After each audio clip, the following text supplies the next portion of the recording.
আমাৰ সতীৰ্থ বিদ্যুৎ চৰকাৰৰ সৈতে এই মুহূৰ্তত আমি সংযুক্ত হৈছোঁ। বিদ্যুৎ, আপোনাৰ কাষলৈ আহিছোঁ। প্ৰথম কথা, আমি আপোনাক সময় দিব বিচাৰিম।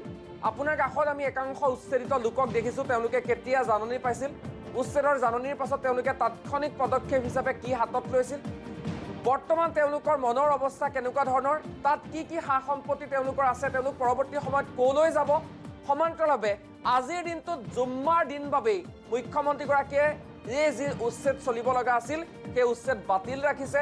কালিলৈ দিনটোত পুনৰ উচ্ছেদ চলিব।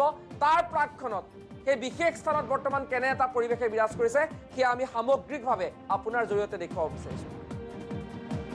হয়, নিশ্চয়কৈ আচলতে যি জুম্মাৰ দিন কাৰণে আচলতে আজিৰ দিনটোত উচ্ছেদ যি হ'ব লগা আছিলে সেয়া স্থগিত ৰাখিছে অসম চৰকাৰে, আৰু অসম চৰকাৰে উচ্ছেদ স্থগিত ৰাখিছে। আৰু অহা কাইলৈ আচলতে ঠিক এই স্থানতে আচলতে উচ্ছেদ চলিব। এয়া হৈছে কৃষ্ণাইৰ আচুডুবি বেতবাৰী অঞ্চলৰ প্ৰায় 138 হেক্টৰ যি ভূমি, সেই 138 হেক্টৰ ভূমিত আচলতে উচ্ছেদ চলিব। আৰু ইয়াৰে যি সামগ্ৰিক পৰিৱেশ মই দেখাবলৈ অনুৰোধ জনাইছোঁ কেমেৰা পাৰ্চনক। এনেদৰে আচলতে ৰাইজসমূহ ওলাই আহিছে আৰু তেওঁলোকে আচলতে যি শংকাত ভুগিছে আচলতে ৰাতিপুৱাৰ পৰা, আৰু শংকাত তেওঁলোকে ওলাই আহিছে, আৰু তেওঁলোকে নিজৰ ঘৰসমূহ আচলতে নিজেই ভাঙা পৰিলক্ষিত হৈছে। আৰু ইতিমধ্যে আচলতে বহু কেইখন ঘৰ আচলতে তেওঁলোকে খালী কৰি দিছে। আৰু স্থানীয় লোক মোৰ ওচৰত আছে, মই তেওঁৰ পৰা কিছু কথা পোনে পোনে জানিবৰ কাৰণে যত্ন কৰিম।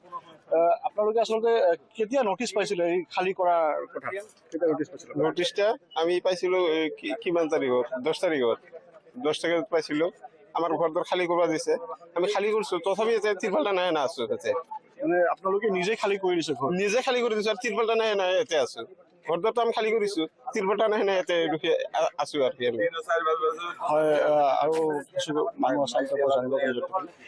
আপোনালোকৰ ঘৰ ইতিমধ্যে আপোনালোকে নিজেই ভাঙিছে? হয়, নিজে ভাঙিছোঁ। তাৰমানে এইটো এনেকুৱা দুখ লগা কথা যে আমাৰ ইয়াতে সৰুৰ পৰা ডাঙৰ হ'লোঁ, এখন আমাৰ ঘৰটো ভাঙাব কৈ আছে। প্ৰশাসনে দিনত 5 বাৰ 10 বাৰ কৰি আহে, এই কয় ভাঙাওক, এই কয় ৰাখ। নিজে মুখে এক গ্ৰুপ মানুহ কৈ আছে যে ৰাখক, আৰু বেলেগ মানুহ আহি কৈ আছে না এইটো ভাঙা নাই, এখনো ভাঙক। আমি গৰু ছাগলী লৈ, সৰু বাচ্চা লৈ এখন আমি এই মুকলি আকাশৰ তলত আছোঁ। মুখ্যমন্ত্ৰী ডাঙৰীয়াক অনুৰোধ জনাইছোঁ যে আমাক উচ্ছেদ কৰক, আপোনালোকক আমি বাধা নিদিওঁ, কিন্তু আমাক পুৰণি আৰু জেগাত দিব, এইটো আপোনাৰ ওচৰত অনুৰোধ জনাইছোঁ। আমি দুখীয়া মানুহ, হাজিৰা কৰি খোৱা মানুহ, আমাৰ এই অসমতে জন্ম, আমিতো বেলেগ দেশৰ ৰাষ্ট্ৰৰ পৰা অহা নাই, আমাৰ ইয়াতে জন্ম। আমাৰ এতিয়া এনেকুৱা দুখ লাগিছে যে আমাৰ খালি সংখ্যালঘু মানুহক টাৰ্গেট কৰি এনেকুৱা ভয় ভাবুকি দেখাই আমাক এনেকুৱা উচ্ছেদ কৰি আছে। সিহঁতক এইটো অনুৰোধ জনাইছোঁ যে আমাৰ এইখন গাঁওখন যাতে আমি শান্তি সমস্তই জীয়াই থাকিব পাৰোঁ। হয়, আৰু এগৰাকী ধন্যবাদ জনাইছোঁ। আৰু এগৰাকী লোক আছে, স্থানীয় লোকৰ পৰা আমি কিছু কথা জানিম।